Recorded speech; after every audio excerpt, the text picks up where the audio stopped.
Assalamualaikum warahmatullahi wabarakatuh. Assalamualaikum warahmatullahi wabarakatuh.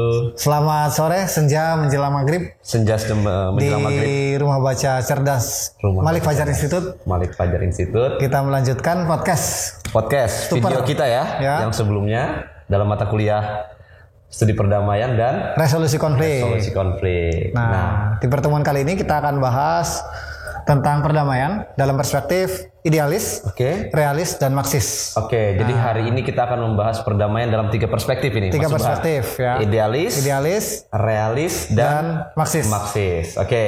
Kita langsung mulai ya. Dari idealis. Dari mana? Dari idealis dulu. Ya. Perdamaian dalam perspektif idealis dulu. Ya, tapi sebelum kita masuk perdamaian dalam perspektif idealis, jadi idealisme itu teman-teman harus tahu dulu. Idealisme itu adalah satu perilaku atau sikap yang menjunjung tinggi nilai-nilai moral, etika, estetika, dan agama. Jadi memang itu yang basic filosofi tentang dari idealisme. Yang itu mempengaruhi cara pandang mereka terhadap perdamaian dan termasuk dalam lingkup hubungan internasional. Jadi idealisme tadi adalah sebuah sikap yang menjunjung tinggi nilai-nilai etika dan moralistik ya. Moral. Dan itu kemudian menjadi basic dalam pandangan mereka dalam melihat perdamaian. Dan termasuk dalam melihat manusia. Jadi watak manusia itu mereka punya pandangan bahwa sebetulnya watak manusia itu mereka ingin hidup damai. Manusia ingin hidup dalam damai. Dan itu dianalogikan dengan bangsa-bangsa gitu. Jadi mereka menganggap bahwa jadi sebetulnya watak manusia itu juga menjadi representasi dari watak bangsa-bangsa yang sebetulnya bangsa-bangsa itu ingin hidup damai gitu. Jadi itu mereka ngomong bahwa bangsa-bangsa pun serupa dengan manusia gitu ya. Serupa dengan manusia bahwa mereka menginginkan perdamaian gitu ya. Jadi mereka punya satu ide perdamaian tunggal. Jadi orang idealisme ini punya sebuah ide perdamaian tunggal dengan asumsi bahwa sudahlah semua perdamaian pasti bakal berakhir. Nah gitu. Jadi ada sebuah ide perdamaian tunggal yang dianut atau dipahami oleh kaum idealis. Betul. Nah cuman memang itu bagi mereka nggak utopis, tapi bagi kaum realis yang nanti akan kita bahas ya berikutnya, bagi mereka itu sesuatu yang sangat utopis. Itu utopis itu apa ya? Utopis itu sesuatu yang kayaknya nggak mungkin dicapai deh kayak gitu itu. Gitu. Jadi tadi diasumsikan oleh teman-teman atau kaum bermahasab idealis ini bahwa semua konflik tadi pasti akan berakhir. Berakhir karena itu merupakan satu sesuai dengan watak sifat manusia.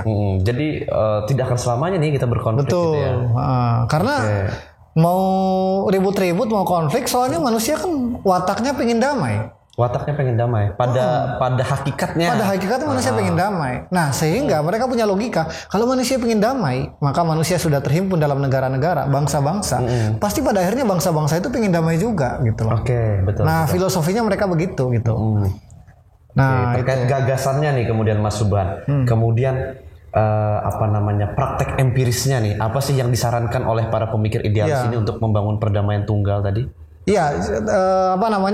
Mereka punya satu konsep namanya internasionalisme gitu, bahwa segala sesuatu bisa diatasi ketika satu negara berhubungan negara lain di mana mereka punya kesaling tergantungan. Nah, kesaling tergantungan itulah yang kemudian membuat mereka berpikir bahwa kayaknya kita bisa saling tergantung sama yang lain dan kita bisa damai tanpa adanya perang. Tanpa adanya perang. Terus bahkan memungkinkan untuk terwujudnya pemerintahan dunia yang adil. Nah itu internasionalisme di situ. Mereka bisa membayangkan suatu saat ya nanti kita bisa loh kita membentuk federasi dunia, yang sepakat bahwa kita bisa membangun perdamaian dunia secara bersama-sama di seluruh dunia karena punya kesadaran bahwa kita bisa loh, kita saling tergantung sama yang lain dan karena kita saling tergantung sama yang lain, kita pingin hidup damai tanpa perang. Nah, itu internasionalismenya di situ. Oke, itu jadi yang menjadi gagasan dari kelompok idealis. Ilmuwan-ilmuwan yang bermaksud idealis ya. Betul sekali. Membangun internasionalisme ya, di mana kemudian setiap bangsa kemudian bisa saling bekerja sama karena ketergantungannya, lalu menciptakan sebuah kondisi perdamaian. Oke, berarti ini ada hubungannya dong dengan pendekatan liberalis ini, Mas Subhan? Oh iya, betul. Karena memang sangat disokong sekali gagasan-gagasannya adalah pendekatan liberalis ya. Sangat disokong sekali karena liberalis itu kan juga misalnya adalah masalah rational to universal, terus masalah kebebasan individu. Yang mana kebebasan individu itu membuat bahwa setiap orang bebas dan setiap orang pada akhirnya menginginkan harmoni. Harmoni dan pada akhirnya dari situlah tercipta kerjasama internasional gitu. Jadi bahasa sederhananya ini ada collapse nih ya, collaboration. Ya, bagi mereka ide idealisme yang kemudian ditampung oleh pemikir-pemikir liberal, betul, untuk mewujudkan yang sebuah konsep yang namanya internasionalisme. Betul sekali ya. Nah, jadi termasuk nanti misalnya terwujudnya melalui perwujudan organisasi internasional. Misalnya kayak Liga Bangsa-Bangsa. Nah, bagi mereka dengan adanya Liga Bangsa-Bangsa itu sangat membantu sekali karena Liga Bangsa-Bangsa itu menghimpun negara-negara supaya mereka sepakat. Nah, kan mereka akhirnya sepakat bahwa kita bisa sepakat bareng-bareng nih supaya kita damai gitu. Membangun korporasi di dalam sana ya. Artinya membangun sebuah institusi internasional. Dan mereka percaya bahwa itu nggak utopis. Itu bisa dipraktekkan. Bahwa perdamaian itu bisa diwujudkan dengan cara yang seperti itu. Bisa diwujudkan. Mereka percaya. Itulah kenapa mereka disebut sebagai idealis. Mereka punya idealisme bahwa pasti ini kita bisa loh kayak gini. Nah itu loh. Jadi pikirannya kayak gitu. Artinya bisa dengan cara-cara yang damai pula, begitu ya? Ya, jadi perspektifnya itu, epistemologinya ibaratnya itu sudah, kerangka epistemologinya itu sudah positif. Nah, sudah positif. Perdamaian positif ini.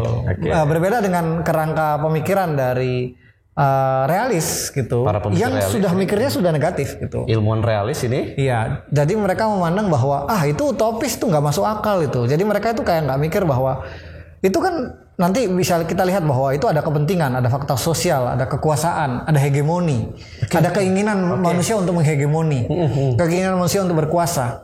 Nah, sehingga itu bisa menciptakan konflik dan bagaimanapun perang itu tidak terhindarkan. Betul sekali. Jadi istilahnya secara sederhananya para pemikir realis ini atau kaum realis ini kemudian menolak nih. Betul. Ide-idenya kaum idealis ini katanya. Begitu. Nggak mungkin bisa terbangun perdamaian dengan cara tersebut karena watak manusia tadi watak manusia bertabrakan. Jadi mereka itu malah menggambarkan istilahnya itu Leviathan. Leviathan itu sebetulnya kalau arti letterlek itu seperti monster, seperti setan gitu ya. Monster laut itu ya. Iya, tapi kalau dalam konteks ini Leviathan itu sama Hobbes digambarkan sebagai satu sistem negara yang absolut, yang itu berkuasa dan ditakuti oleh rakyatnya gitu. Dan itulah yang bisa menentukan pada akhirnya menentukan nilai-nilai perdamaian. Jadi mereka lah yang bisa menentukan nilai-nilai perdamaian itu. Ya, misalnya dengan membangun militer, dengan membangun apa gitu.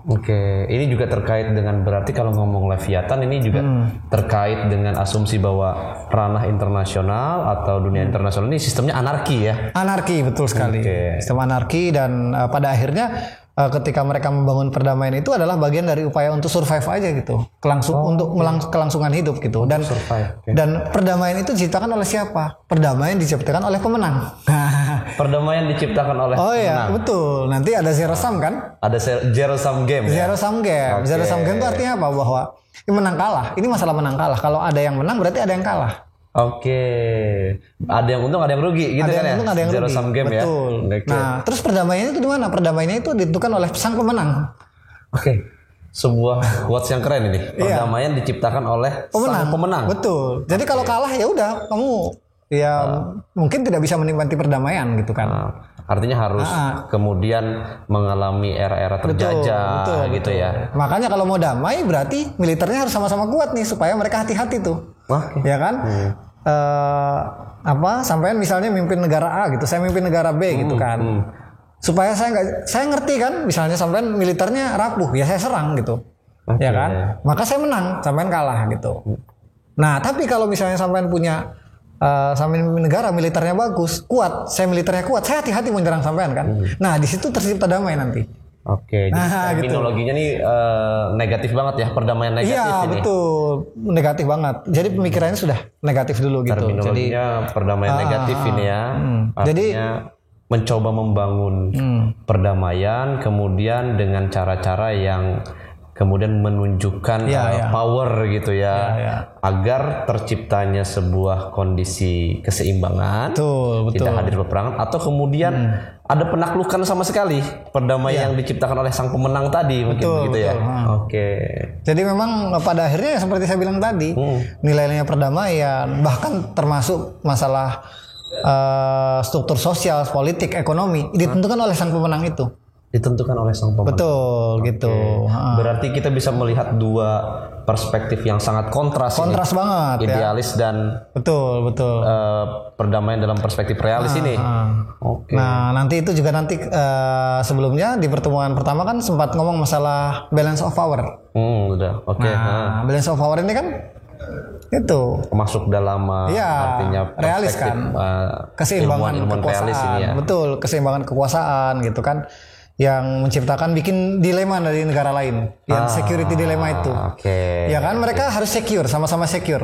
Kalau sama-sama secure, ya udah mereka sama-sama nggak saling menyerang, gitu. Nah, yang penting kuat dulu itunya. Mereka sama-sama kuat. Jadi mereka punya asumsi negatif bahwa kalau militer kita nggak kuat pasti diserang.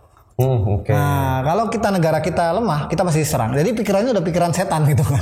Ya Leviathan tadi, pikirannya udah pikiran setan. Negatif nih ya, pikiran negatif. Betul. Jadi karena buat mereka adalah tadi itu kerjasama dan sebagainya itu utopis, nggak mungkin ya, pasti ada. Tidak mungkin bisa membangun perdamaian gitu ya. Betul. Karena bagi mereka itu ada keinginan manusia untuk menghegemoni, untuk menguasai.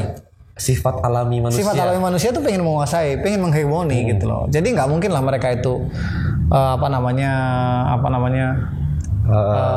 bisa terus-terusan berkorporasi gitu ya. Bisa bekerja sama. Mereka belum tentu mau kerja sama. Tentu mau bekerja sama. Dan kemudian itu juga berpengaruh kepada pengakuan dari negara lain gitu ya. Jadi sebetulnya kalau misalnya negara itu bakal kuat kalau misalnya mereka itu misalnya ada koalisi dan sebagainya gitu ya. Masing-masing negara punya koalisi gitu. Negara lemah maka akan mengikuti koalisi kepada negara yang kuat gitu. Agar tadi mereka bisa bertahan. Bisa bertahan gitu. Itu kata kuncinya. Dan mereka punya asumsi bahwa kalau misalnya tercipta perdamaian pun itu tidak menjadi perdamaian yang selamanya gitu. Itu pasti. Jadi bahkan mereka menyebut bahwa perdamaian itu bagian dari jeda kekerasan. Perdamaian merupakan jeda dari kekerasan. Iya. Maksudnya bagaimana? Maksudnya adalah bahwa kalau perdamaian tercapai, ini kalau nggak dijaga, pasti nanti bakal terjadi kekerasan. Jadi perdamaian itu seperti karena jeda di antara kekerasan yang terjadi. Kalau misalnya nggak punya kekuatan militer yang kuat dan nggak punya koalisi yang kuat dan sebagainya, pasti akan terjadi kekerasan juga gitu. Pasti akan terjadi perang juga gitu. Jadi artinya perdamaian pun dalam perspektif para ilmuwan realis ini artinya terbatas waktu ini ya. Karena diselingi lagi dengan kekerasan begitu ya. Jadi memang udah pikirannya sudah negatif gitu loh. Pikirannya negatif terhadap ini. Gitu ya. Itu dua sudah nih. Sudah. Idealis dan realis. Sekarang kita masuk yang Marxisnya agak beda ini. Marxisnya agak beda gitu. Perdamaian dalam perspektif Marxis agak beda. Agak beda Marxis ini. Agak beda. Ini agak pembahasan yang berbeda sedikit ya. Betul. Marxis ini nanti ada kaitannya dengan filsafat ya. Strukturalisme. Filsafat strukturalisme yang memandang bahwa segala struktur dunia ini, struktur pemerintahan, struktur global itu sebetulnya diatur oleh elit global yang punya kepentingan untuk menguasai politik dan ekonomi. Mereka sudah punya pandangan seperti itu. Jadi asumsinya tadi bahwa struktur yang hadir pada dunia hari ini, baik tingkat domestik maupun global itu sudah diatur ya. Oleh orang-orang elit ini ya. Yang kemudian bertujuan untuk menjaga hegemoni. Maka harus dilawan oleh kelompok kelas bawah. Harus supaya ada perlawanan. Supaya kelas atas sama kelas bawah tuh seimbang, supaya setara. Supaya ada keseimbangan ya. Ya. Dan kenapa kok Marxisme ini nggak masuk idealis, nggak masuk realis? Dia punya ada dua unsur-unsur dua-duanya. Misalnya, dia punya unsur idealis bahwa dia ingin menciptakan masyarakat tanpa kelas. Masyarakat tanpa kelas, oke. Idealisnya begitu. Tapi dia juga punya unsur realis, di mana dia punya pandangan negatif terhadap sesuatu yang lain. Kalau di realis yang realis itu dia punya negatif terhadap negara lain kan? Betul. Kalau ini dia punya pandangan negatif terhadap struktur global, elit global. Oke. Nah, gitu. Jadi memang dia ada unsur realis sama sama perpaduan ada juga. Ada dua unsur sekaligus, makanya dia punya perspektif sendiri gitu. Nah, gitu. Ada perspektifnya beda nih ya, karena ada perpaduan dari idealis dan realis dan juga ada unsur-unsur yang dibangun sendiri oleh para pemikir Marxis ini. Jadi bagi mereka perdamaian itu nggak bakal bisa terjadi kalau tercipta ketidakadilan global.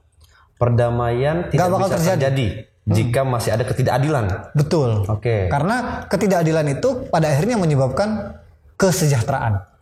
Karena jika keadilan terjadi maka ada kesejahteraan. Ya, sebaliknya kalau terjadi ketidakadilan maka kesejahteraan nggak bakal tercapai. Oke, jika masih ada kasus ketidakadilan maka kesejahteraan itu nggak bakal tercapai. Termasuk juga perdamaian. Kaitannya di situ ya dengan kaitannya perdamaian. Di situ nanti dengan perdamaian. Jadi ceritanya ini kesejahteraan berkaitan dengan perdamaian ini. Betul.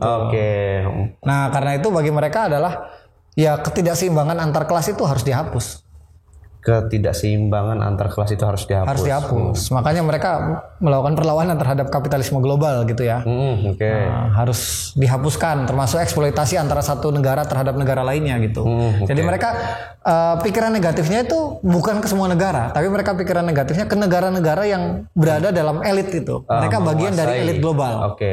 Gitu ya. Jadi secara sederhana berarti Marxis berpendapat bahwa untuk menciptakan perdamaian harus melalui penciptaan kesejahteraan. Betul sekali. Penciptaan kesejahteraan hanya bisa dibangun jika kita ada keseimbangan kelas itu. Menghadirkan keseimbangan kelas tadi. Jadi sehingga yang harus dilawan itu tidak harus misalnya satu negara terhadap negara lain, tidak harus begitu. Tapi yang harus dilawan adalah elit negara manapun, bahkan tidak harus negara manapun. Orang-orang yang ada di negara tersebut yang mereka berpihak kepada elit global atau masuk dalam bagian elit gitu bagian elit global yang kemudian mempunyai hegemoni gitu ya. Hegemoni betul sekali. Dan dalam hegemoni itu mungkin ada sifat-sifat seperti eksploitasi begitu ya. Nah, dan bagi mereka hal-hal itulah yang bisa menghambat terjadinya perdamaian. Karena sekali perdamaian itu bagian dari rekayasa elit global gitu.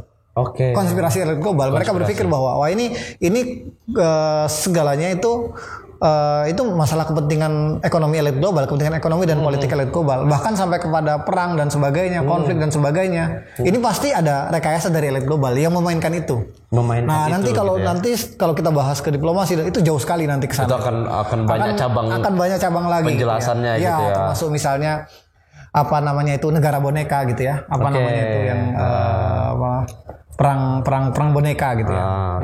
Dimana ada negara core, peri-peri itu ya. Betul. Di mana negara satu dan negara lain bertarung, tapi sebetulnya bukan mereka yang bertarung, tapi di situ ada elit di balik itu yang menguasai yang memang ingin menghancurkan kestabilan global gitu. Jadi kita bisa melihat ada asumsi yang berbeda nih ya. Asumsinya beda gitu. Dari ketiga perspektif ini ya terkait memandang bagaimana caranya menciptakan perdamaian. Menciptakan dan membangun sebuah perdamaian.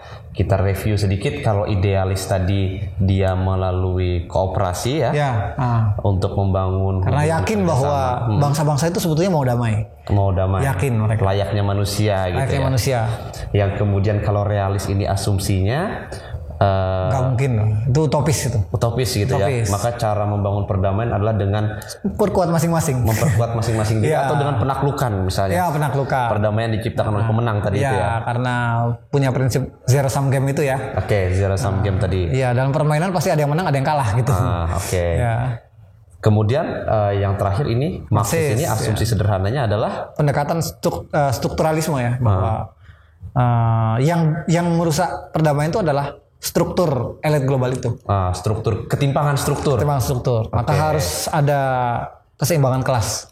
membangun sebuah keseimbangan kelas, keseimbangan struktur gitu ya, agar kemudian tidak ada pihak-pihak yang mengeksploitasi dan pihak-pihak yang dieksploitasi.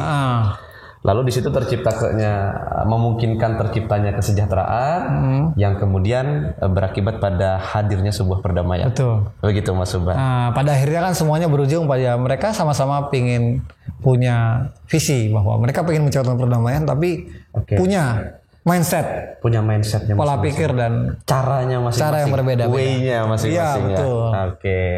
Nah, jadi pembahasan kita hari ini sesederhana itu ya? Iya, sederhana itu sebetulnya. Jadi memang kalau teman-teman tahu tentang pola pikir dari masing-masing masing-masing pemikir idealis gitu ya, kelompok idealis, realis dan Marxis, teman-teman bisa membaca, oh berarti saya tuh kalau dalam memandang perdamaian tuh kayak gini. Saya tuh termasuk orang idealis. Saya yakin bahwa kita semua sama-sama baik. Ya kan? Saya orang idealis, maka saya mikir begitu. Mas Hasmi baik, saya baik, udah pasti damai gitu. Tapi bisa jadi kita mikir bahwa ini jahat. Berarti saya harus punya pertahanan yang bagus. Berarti itu masuk dalam realis. Iya, betul. Atau saya berpikir bahwa wah ini sebentar, ini Mas Hasmi ini bagian dari elit global apa enggak ini? Kalau elit global saya lawan ini. Tapi kalau enggak bagian dari elit global, mari kita sama-sama melawan elit global. Untuk membangun keseimbangan tadi. Perdamaian adalah Marxis tadi ya. Betul sekali. Jadi sederhana sekali asumsi. Sederhana sekali. Dari 3 perspektif ini ya. Oke, saya kira demikian ya. Saya kira sudah cukup jelas gitu ya. Sudah cukup jelas. Penjelasan tentang perdamaian dalam perspektif idealis, realis dan Marxis. Semoga ini bermanfaat buat teman-teman. Ya. Saya kira demikian. Terima kasih banyak. Kita akhiri. Sudah sore udah mendung, mau hujan juga ini. Menjelang maghrib, senja menjelang maghrib ya. Syahdu. Semoga videonya bermanfaat bagi teman-teman semua. Kita akhiri. Terima kasih banyak. Salam stupar. Salam stupar. Salam stupar. Assalamualaikum warahmatullahi wabarakatuh. Assalamualaikum warahmatullahi wabarakatuh.